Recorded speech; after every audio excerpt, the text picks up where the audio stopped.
shining so bright. Every move you make, you on the floor. They can take their eyes off you, they want more. Live you're in the air, you're a star in the sky. No one can compare, you're flying high. Feel the rhythm, it's your time to glow. Let the world see you, let it all show. Shine on, baby, let the whole world see. البلان هو غنقطع 830 كيلومتر لجهة الجنوب حتى نوصل لنياجرا فولز. اخيرا وصلت نيوليسكو، لقيت مع واحد الحاجه ولا واحد الشخص. قدرت نخيم انا وصاحبي جديد في واحد البلاصه اللي بعيده على الضرب اميال واميال.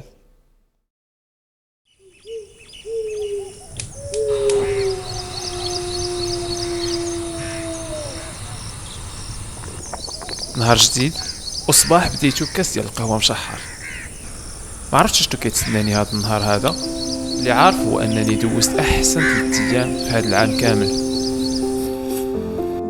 لحد الان ضربت 150 كيلومتر حتى وصلت لهاد البلاصه اللي كتسمى هيلبري. مازال ليا 700 كيلومتر حتى نوصل نياجرا فولز. كما العاده بديت كنجمع في الحوايج ديالي باش ندير مع البيكالا باش نتحرك. حدا هاد البلاصه في المخيم كان واحد البحيره كبيره سميتها بحيره تيميسكامين. البلان ديالي هو نتبع هاد النهر هذا لاقصى حد ممكن ومن بعد ندور لجهه نياجرا. وانا كنشوف الطريق بات لي واحد البلاصه سميتها صخره الشيطان. هاد السميه دات فيا الفضول، بغيت نعرف شنو هي هاد صخره الشيطان هذه، شنو هي القصه ديالها. هذا هو البلان لحد الساعه، والباقي نخليو الطريق تدينا فين ما بغات.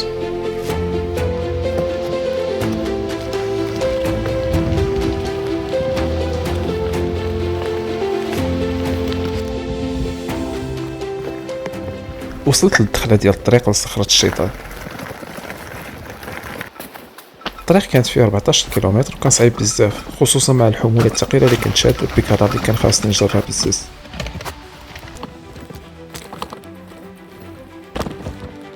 الطريق كان عامر بالحجر والدورات، ولكن نسيت كلشي في اللحظه فاش وصلت.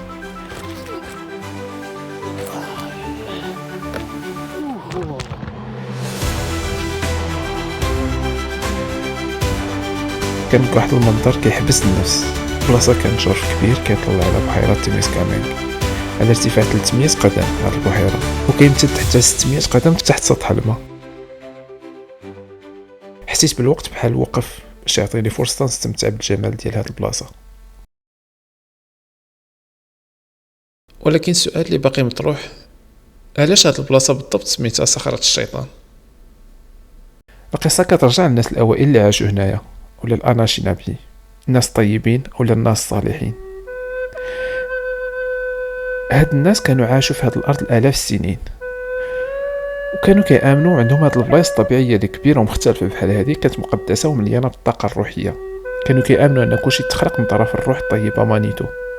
قدروا نقولوا ان مانيتو كان الاله بالنسبه ليهم، وكانوا كيشوفوا هاد الجرف بحال البلاصه باش ياخذوا الحكمه والارشاد الروحي. كانوا كيطلعوا لهاد الصخره وكيقدموا ويشعلوا التبغ الطبيعي كقربان للروح مانيتو. التبغ اللي عندهم ما كانش بحال التبغ اللي كنعرفوه دابا، بل كان نبات قوي وعنده تاثير نفسي كيعاونهم باش يتواصلوا مع العالم الروحي. على حسب المعتقدات ديالهم، الناس اللي عندهم القدره الروحيه كانوا كيتواصلوا مع الارواح وكيتلقاو رؤى وارشادات. ولكن علاش صخره الشيطان؟ مني وصلوا المبشرين الاوروبيين لهاد الارض كان هدفهم هو تحويل السكان الاصليين للمسيحيه باي طريقه، غالبا بالقوه والخداع. واحد من الوسائل اللي استعملوها هو تغيير الاسماء ديال البلايص المقدسه باش تناسب مع العقيده المسيحيه، وكيقلبوا الالهه والمعتقدات ديال السكان الاصليين لشيطان وحاجه خايبه.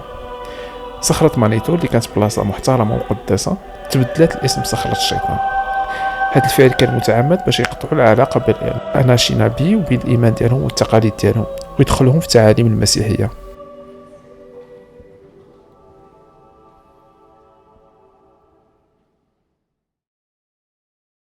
وانا واقف في هاد الجرف حسيت بالثقل ديال التاريخ تحت رجليا.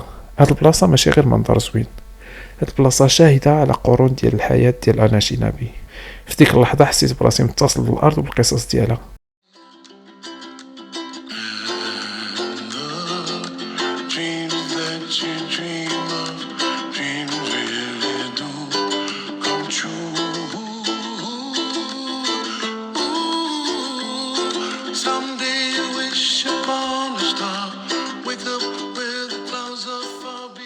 بعد ما ارتحيت واحد شويه وكليت، وصلت الوقت باش نشد الطريق عاوتاني ونتحرك من هاد البلاصه.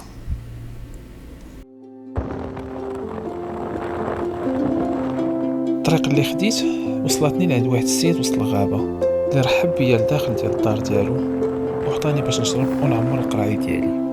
Hello. How are you? You have your lunch? He's a big boy. Around here, we need a big dog. We have bears, we have cougars, we have lynx. All right. So I had to be careful. السيد زاد خلاني كتر، ولكن عندي الزهر فاش تلاقيت معاه، لانه هو اللي قال لي بلي راه الطريق اللي خديت ما كتخرجش، وفضلو قدرت بانني نرجع فين جيت وناخذ طريق اخر بلا ما نضيع نهار كامل. Thank you so much. Have a great day. Thank you so much. Bye-bye.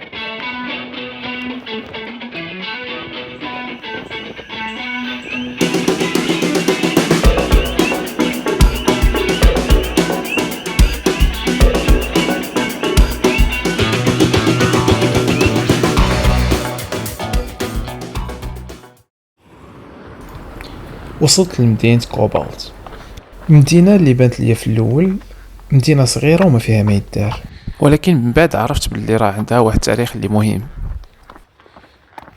في بداية القرن العشرين الحمى ديال التنقيب عن الذهب ما بقاتش كما كانت، فالناس اكتشفوا معظم المناجم اللي كانوا فيها الذهب في ديك الوقيته. كنز جديد غيتكتشف في هاد المدينة الصغيرة بعيد على مناجم ديال الذهب، وغيتكتشف غير بالزهر.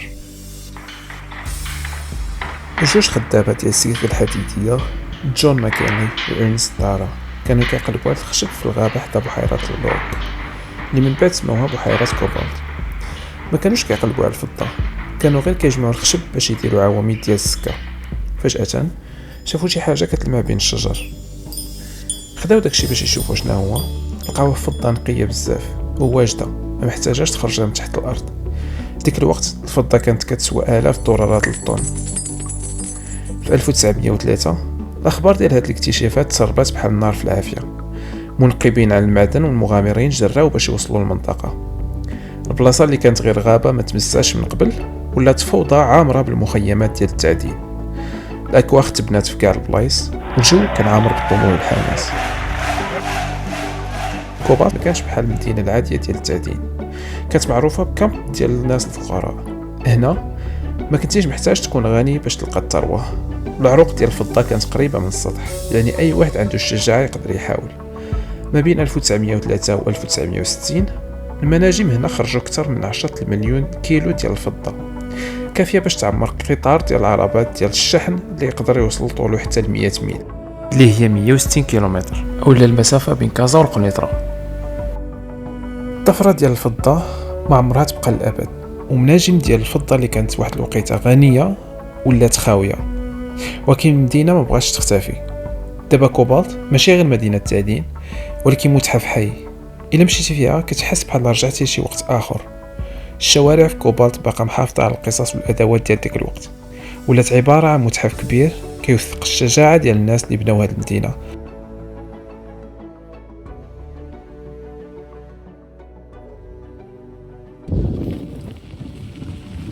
الشمس بدات كتغيب والسما بدات كتلون. عرفت بلي خاصني نقلب على شي بلاصه فين نبات. ضربت واحد العدد ديال الكيلومترات وانا كنقلب، الظل كيطوال مع كل ضربه ديال البيدال حتى لقيت واحد البلاصه مخيره. كانت واحد البلاصه صغيره ومهجوره فيها بيت صغيور، كراسي وطابله ديال الخشب، كرياج داير على كلشي، وواحد الهبطة اللي كتديك النيشان للاك اونفاس. كيبان بحال شي حد كان كيبني هاد البلاصه وزاد خلاها لشي سبب، ولكن بالنسبه ليا كان هو احسن بلاصه. Wheels on the road, leaves dancing down, maple trees glow in a silent town. Autumn breeze warm, sunrise on my face, blue lake so calm in their embrace. Paddle through the light, nature's magic sight. From north to Niagara, adventure feels so right. Islands rise high, reflecting in the streams. Under the clear sky, living all my dreams. Campfire light bright, stars above unfold, journey through the night, stories to be told. Every mile a gift, every turn a thrill, autumn's gentle lift, heart forever filled.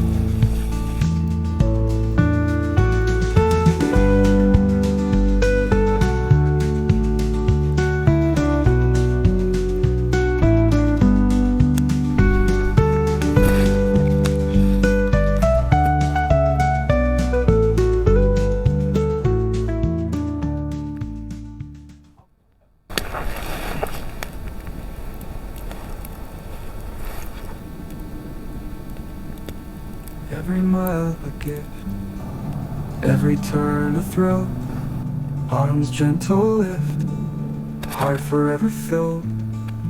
Every mile a gift, every turn a thrill, autumn's gentle lift, heart forever filled.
Wheels on the road, leaves dancing down, maple trees glow in this silent town. Autumn breeze warm, sunrise on my face, blue lakes are calm in their embrace. Pedal through the light, nature's magic sight, from north to Niagara, and then sure feels so right, mountain through so right.